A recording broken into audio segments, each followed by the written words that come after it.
Hello students, good morning to all of you. Today I am going to teach you civics class 9 chapter number 2.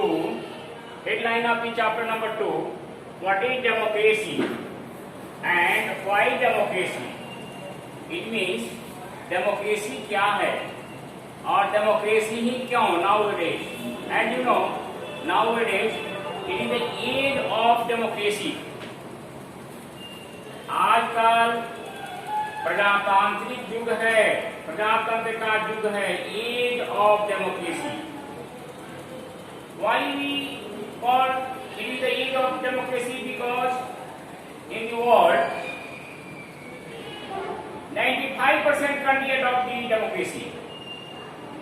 World पूरे विश्व में 95% country democracy adopt किया है.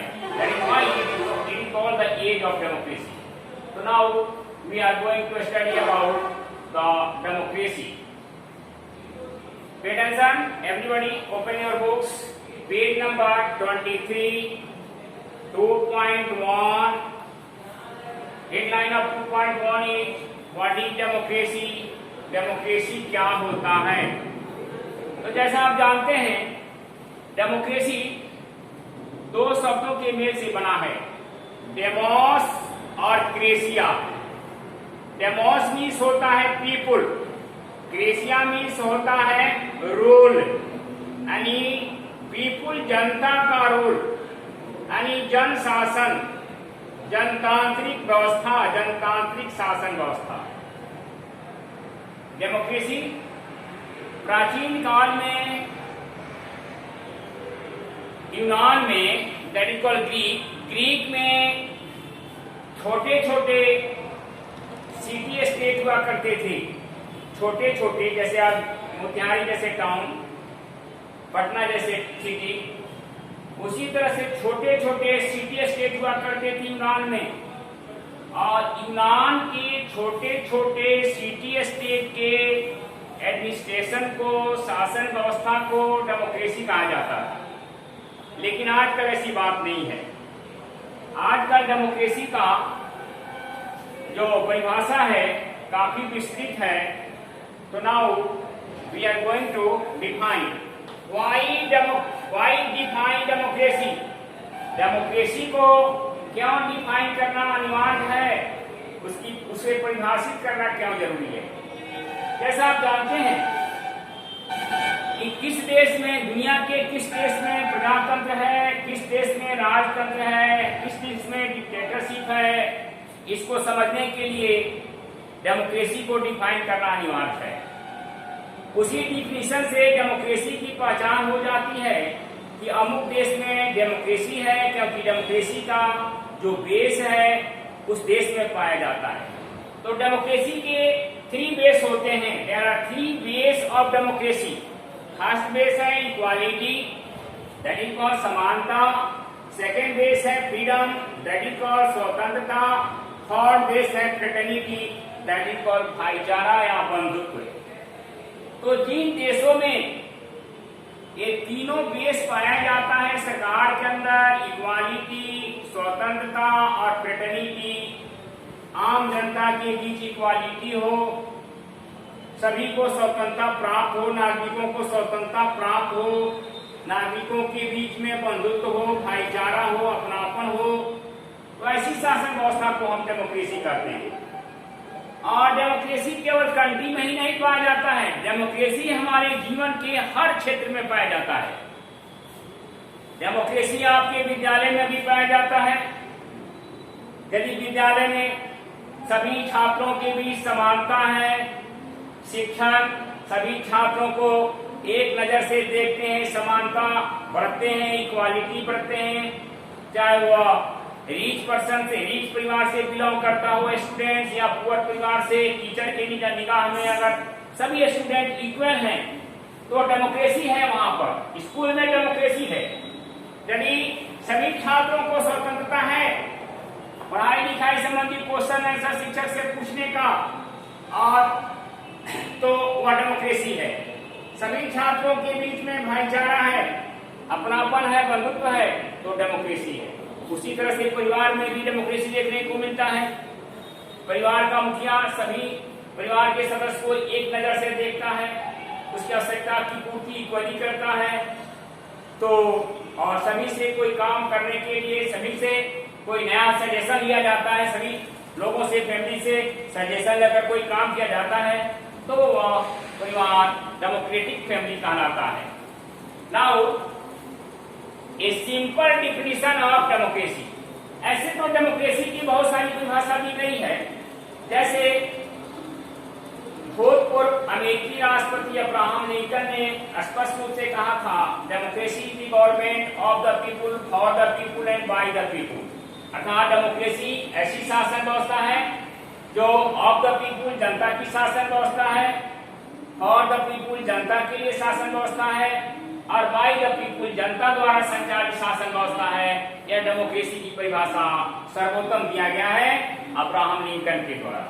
Simple way में दूसरे शब्दों में कह सकते हैं कि democracy is a form of government in which the rulers are elected by the people.